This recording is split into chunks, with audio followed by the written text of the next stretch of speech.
Hi strangers, I'm Bitsy Tandem.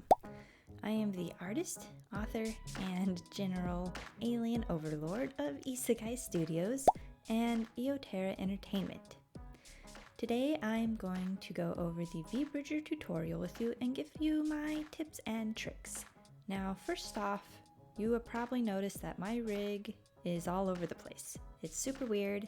That's because I don't own an iPhone, and apparently you need an iPhone to use Vbridger.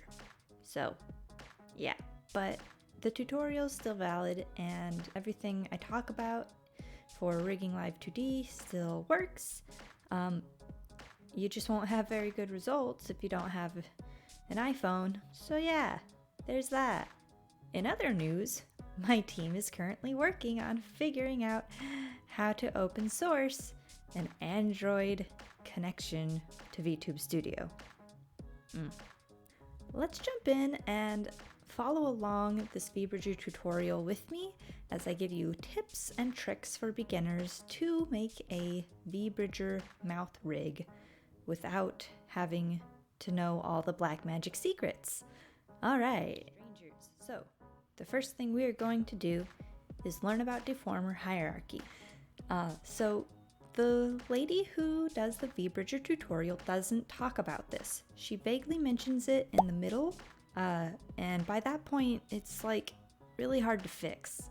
And I had a horrible time of having to go back and refix everything because I could not see and figure out what she was doing with her Deformer Hierarchy. So I made this beautiful image that really just exactly shows you the Deformer Hierarchy you need for all rigs whenever you're making anything. So at the top we have hip Z.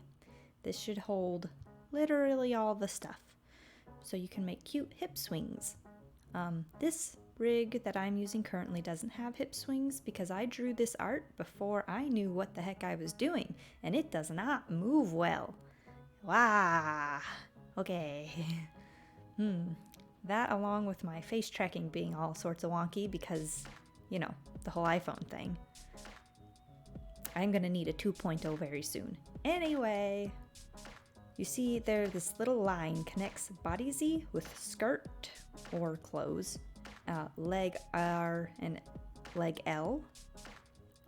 Those are all in the same line with hip Z, meaning they are each individual children of hips Z and they do not talk to each other. That is very important. Now, inside of body Z, you need head Z. So you can go like this. Whoop, whoop. Yeah. Everything that is head is in head Z. All the hair, the face, the all of it. Anything that is not head, like the neck, this is not inside head Z because you don't want your neck to be swinging out when you turn it. And you, again, follow the little dots down. I even highlighted some to show exactly what is inside head Z. Everything else that is not inside head Z is after the highlighted area. So you'll see we've got arms and the neck and the breathing toggles and torso. Those are inside of body Z, not head Z. Inside of head Z you need head body Y. Then you need another rotation deformer for your face folder. This rotation deformer does nothing. It just helps organize. So you can keep all your face bits in here. And that's what we need for Vbridgers, everything inside of this face folder. So the emotes folder, and then of course the eyeballs. And then what's very important for Vbridger is mouth, pucker, and twist. This deformer is important and it holds all of your mouth stuff. So inside mouth XY, you have mouth, pucker, and twist. Then below mouth, pucker, and twist, a child again, you have mouth, shrug. And now inside mouth, shrug, all of the rest of your mouthpieces are children. So they won't be stacking anymore. You have lip top, lip bottom, and mouth. Those are the main three you'll be using in this tutorial. And then you have the tongue, toggles, and wiggles and stuff, and then the jaw and teeth as well.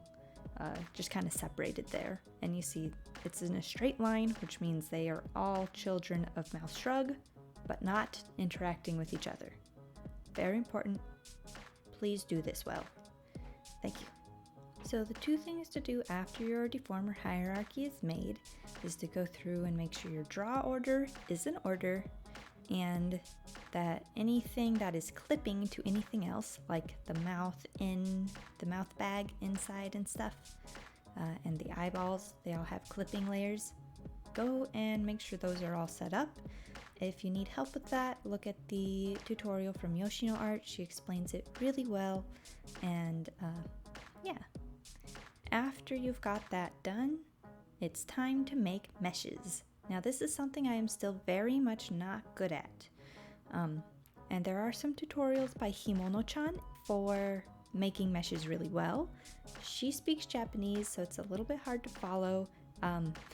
Says the girl who speaks Japanese. I live in Japan, by the way, if you didn't know that, and yes, I do speak Japanese, but Himono speaks really fast and it's very complicated and confusing, so we do our best. So you click this button here, Edit Mesh, and erase the stupid square, and you want to take the add brush. There's this tool that you can use that makes a bunch of little things. I don't know the technical term off the top of my head,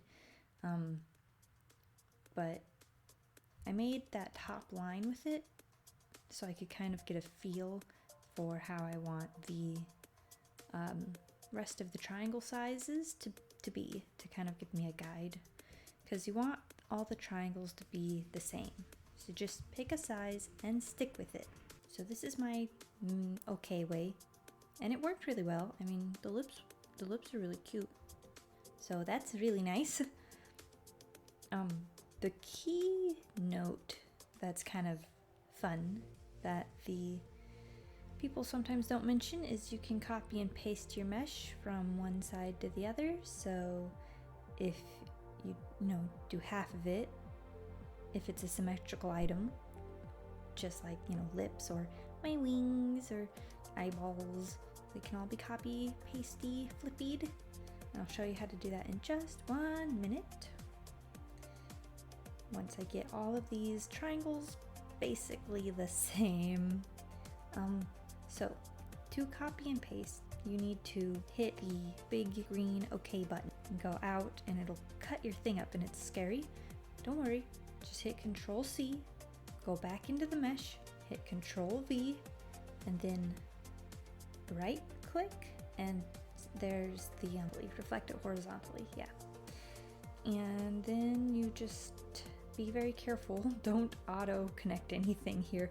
Go in and manually connect the inner bits and then hit OK again, and then pop your lips right back where it's supposed to be, and you've got a beautiful mesh. And just repeat this process for the rest of everything. Yeah, meshes is hard. The auto mesh thing, it works for beginners, but I've noticed that the auto mesher really quickly gets to the point where it sucks. So learning how to do good meshes is very important. One thing to note when making the mesh for the tongue is you're going to want to have a center line down the middle of the tongue, so when you stick it out it can flop around really nicely. So I make a center line here, and then I make sure that the bottom of the tongue has more triangles than the rest, so that it wiggles, so that it can move and wiggle more, because the tip of your tongue tends to wiggle around more than the back of your tongue, because that just be weird. Another thing to note when making your meshes, and please make all your meshes beforehand. It's annoying, it's tedious, it's boring, it's important. Trust me, you'll forget you didn't make a mesh, and then you'll go through and things will be weird and you'll be sad. So please make your meshes first. Well, or fifth, or wherever we are. Make them. All of them. Now when doing the mouth bag, which is a terrible way of naming the inner mouth, there are two ways I've noticed. So to make this mesh, again, you want to use the tool like I did on the lips, but for the perimeter of the mouth bag, and then copy and paste that over just like we did before. And you're gonna need to get rid of points and then re-add the triangles needed for this mesh. And then it's gonna want to like make a whole bunch of like zigzaggy things. Don't let it do that. Don't let it. Tell it no. Put one in the middle. Just one in the center. That's all you need. Here I'm putting different ones like the I don't know why she has it this way, but the girl who did the original Vbridger tutorial made like a line and a bunch of dots in the middle, and I just kind of found that wonky. I think if you just make one dot in the middle and then make sure they all connect to it, because they're gonna try and connect in a weird way if you're not careful. But if you make sure that they all connect correctly to where they're supposed to, right in the center, it works really, really well. Perhaps 2 lines of circles would honestly be the best, especially if you have a lot of any detail in your inner mouth like I had. A circle around the detail and then another point in the middle, kind of like you do for eyes, may have been ideal. That might be the best way to do it, but it doesn't really matter for the inner mouth as long as it's symmetrical. So to get started, we will create some additional parameters. Live2D by default has mouth form and mouth open, but we want to create some new ones. So I go down and I hit new parameter. We're going to name this mouth funnel. We'll set the ID to param mouth funnel. The minimum will be 0 and the maximum will be 1. Next is mouth press lip open. This one has -1 as the minimum and +1 as the maximum. Okay, now it's time to actually make the rig. Here you can see what she starts off with is the mouth open. I'm going to use the deform brush tool to smoosh this open mouth into the actual shape that I want it to be when the mouth opens on the neutral mouth form. This part should be fairly standard to regular rigging practices, so I'm just going to speed it up. She mentions regular rigging practices.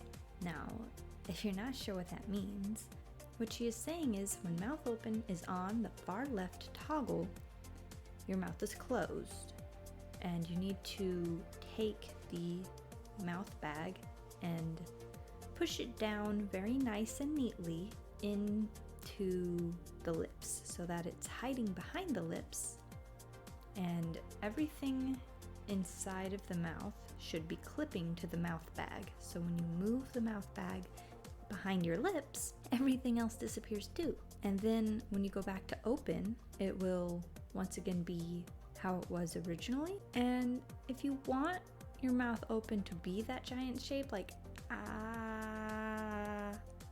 that's fine. Just kind of sculpt the mouth open shape to a nice shape that you like. So it could be like flat line on top with like the D on the bottom, kind of like they do in anime a lot, or it can be a little more like rounded and realistic, kind of like mine.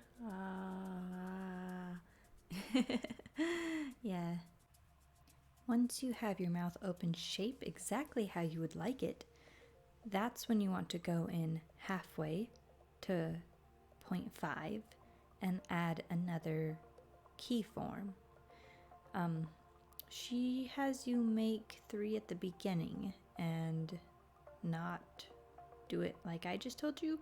It doesn't make any sense. Whenever you're dealing with something that has a biggest point,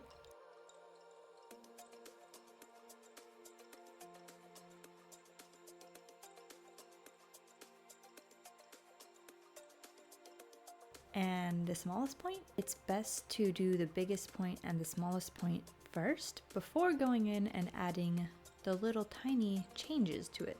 So you make your small, you make your big, and then you go to the center and you make a new keyframe. I actually had to add another one because my mouth was just not, something was weird, so I had to add another one.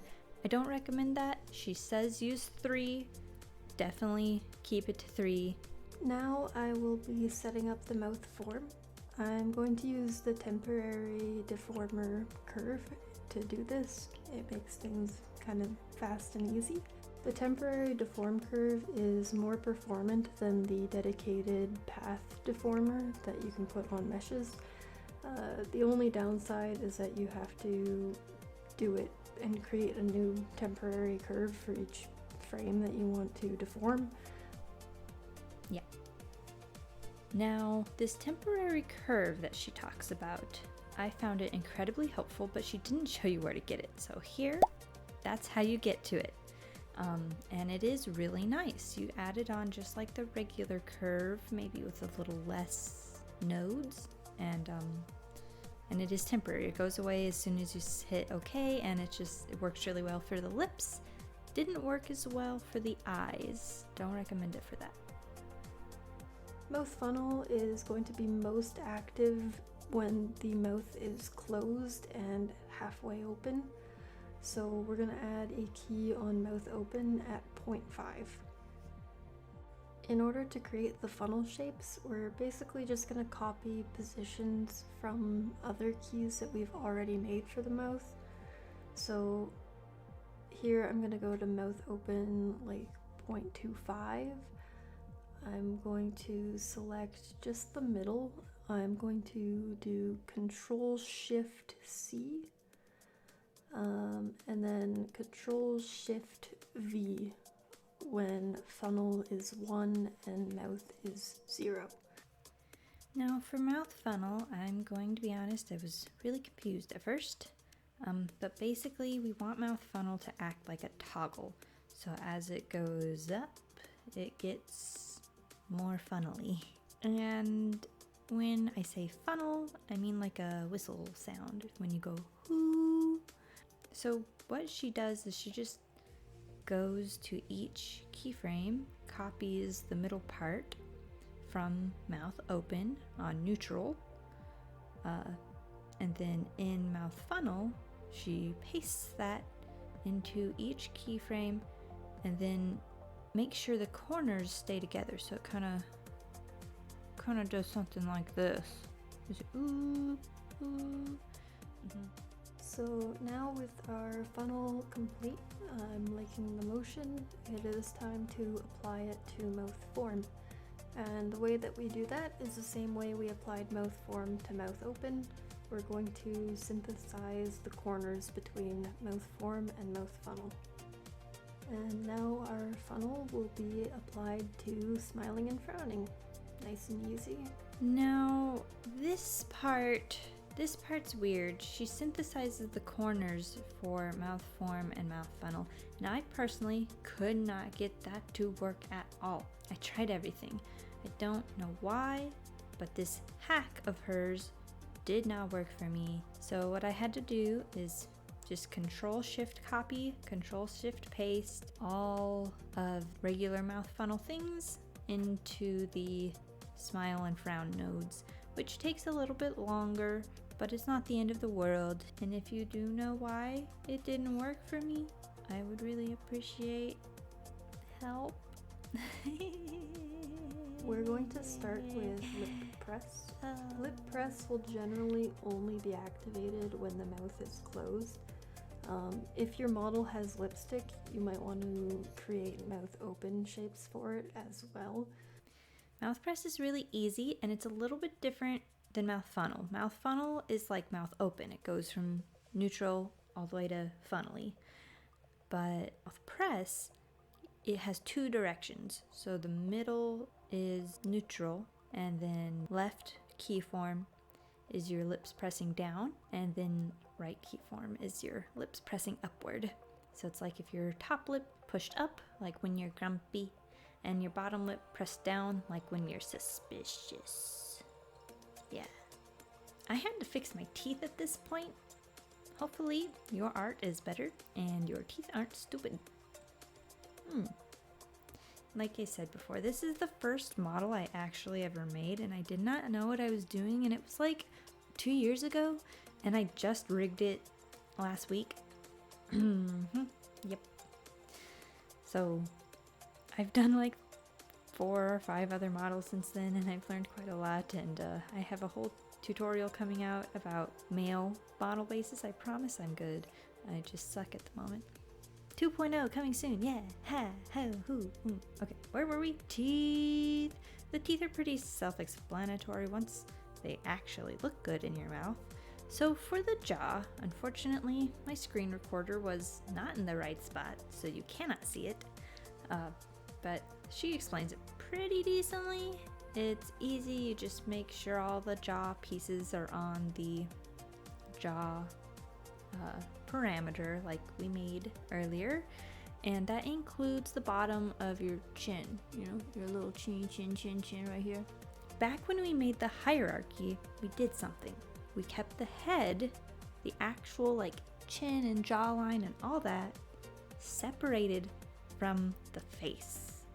So they are both in head Z, but your head, your bald John, your line art, and your head shadow, they are separate from the face. And this is because you need to turn the head back and forth. And it just doesn't work if it's a child of your face, XYZ stuff. Now be careful here. You don't want to move the rest of the head. You don't want to elongate your head, just the teeny tiny jaw part. So good luck. And when the jaw goes clenched, you also want the jaw, the chin, to move up with it. So those are my little tips there. Another pro tip when it comes to making the mouth and teeth and jaw, don't use the VTube Studio resource as a base. So the mouth bag and the teeth and all this stuff inside of my mouth are basically the same size and general shape as the ones from Vbridger resource package. Don't do that. Don't do that. Make the art look good for your VTuber. For mouth pucker, when the mouth is closed, I tend to smush it together and like round it out, making it a little bit taller, just so it kind of looks like a kissy face. So mouth pucker is by far my favorite. It's adorable, and it's the main reason I really wish I had a iPhone, apparently. But it's really, really easy to do. You make a kissy face on the left, and on the right, you pull it apart a little bit, like a sexy, you know, it doesn't quite open, but it's like, it pulls and shrinks, so. So after we do mouth pucker, we make mouth X, and mouth X is mouth twist. So we have the Deformer mouth pucker and twist, use the same one, and put it on to mouth X. And these two are basically best friends. So when you make them, make sure that they talk to each other really well, and you'll have very, very cute results.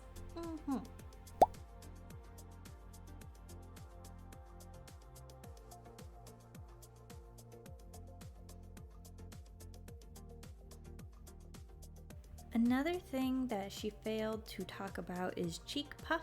It just goes from 0 to 1, and so that should have its own deformer. You don't want this deformer talking with other deformers, so make sure it's got its own deformer on the face, separate from the jaw up and down one. And that's pretty much everything. I hope I was able to help you understand her tutorial better. This was a tutorial on a tutorial, I suppose, just because there's a lot of little things that just don't make sense to a beginner specifically. And don't feel disappointed if you have to, you know, try a couple times and redo it. I had to redo the entire thing 1.5 times, and I still can't even use it. I hope your Vbridger mouth turns out fantastic, and you can use it well, and you have no weird problems. So, hope this helped. Hope you're happy and healthy, and have a great day. Stay strange.